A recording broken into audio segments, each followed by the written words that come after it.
তো বন্ধুরা, আপনারা অবশ্যই দেখে থাকবেন যে বর্তমানে ট্রাম্প এবং মাস্কের মধ্যে দ্বন্দ্ব জড়িয়ে গেছে। তো চলুন আজকের এই ভিডিওতে জেনে নেওয়া যাক ট্রাম্প এবং মাস্কের মধ্যকার সৃষ্টি হওয়া দ্বন্দ্বের আসল কারণটা কি। বন্ধুরা, ট্রাম্প হচ্ছে পলিটিক্যাল লিডার যার পাওয়ার আছে এবং পাবলিক অ্যাটেনশন আছে। অন্যদিকে ইলন মাস্ক হচ্ছে ধনী ব্যক্তি যার আছে বিভিন্ন ধরনের প্ল্যাটফর্ম, যেমন স্পেস এক্স, টেসলা এবং বিটকয়েনের মতো বড় প্ল্যাটফর্ম। তো বন্ধুরা, ইলন মাস্ক হচ্ছে ট্রাম্পের কাছে একটা ট্রফির মতো, আবার ট্রাম্প হচ্ছে ইলন মাস্কের কাছে হোয়াইট হাউসের গোল্ডেন টিকিটের মতো। অর্থাৎ একজন আরেকজনের সম্পূরক, একে অন্যকে ছাড়া কোনো কাজ বা তাদের কোনো মিশন সফল করতে পারবে না। বন্ধুরা, আপনারা সকলেই দেখেছেন যে ট্রাম্প যখন নির্বাচনী প্রচারণা চালায় তার অধিকাংশ ক্ষেত্রেই ইলন মাস্ক তার সাথে ছিলেন। তাই যে ট্রাম্পের নির্বাচনের খরচের অধিকাংশ ব্যয় ইলন মাস্ক বহন করেছেন, কেননা তার পিছনে ইলন মাস্কের একটা বড় স্বার্থ ছিল। কিন্তু বন্ধুরা, বর্তমানে এমন কি ঘটলো যে তাদের মধ্যে হঠাৎ দ্বন্দ্ব শুরু হয়ে গেল?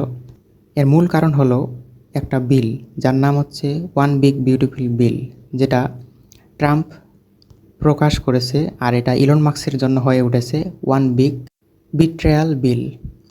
তো বন্ধুরা, ডোনাল্ড ট্রাম্প সবসময় চায় যেন তার ভোটার, অর্থাৎ আমেরিকার যে সাধারণ অভিবাসী রয়েছে যারা স্থানীয়, তাদের ভোট যেন ডোনাল্ড ট্রাম্পের পক্ষেই থাকে। এজন্য তার যা যা করা দরকার তিনি তাই করতে প্রস্তুত। তো তিনি এজন্য সাধারণ জনগণের, অর্থাৎ আমেরিকার সাধারণ জনগণের ট্যাক্স কমিয়ে দিয়েছেন।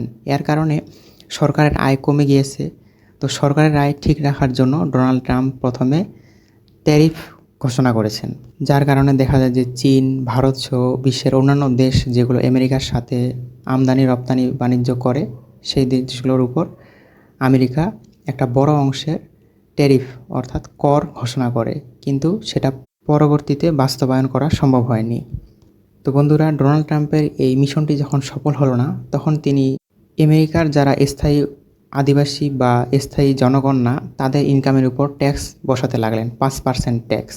অর্থাৎ যারা অন্য দেশ থেকে আমেরিকায় গিয়ে ইনকাম করে, তাদের ইনকামের উপর 5% ট্যাক্স আরোপ করলেন। এতে করে ভারতের সাথে আমেরিকার সম্পর্ক নষ্ট হয়ে যাচ্ছিল বা ধীরে ধীরে কমতে শুরু করছিল, যেটা ভারতের জন্য সমস্যার কারণ তৈরি হয়েছিল। তো পরবর্তীতে ভারত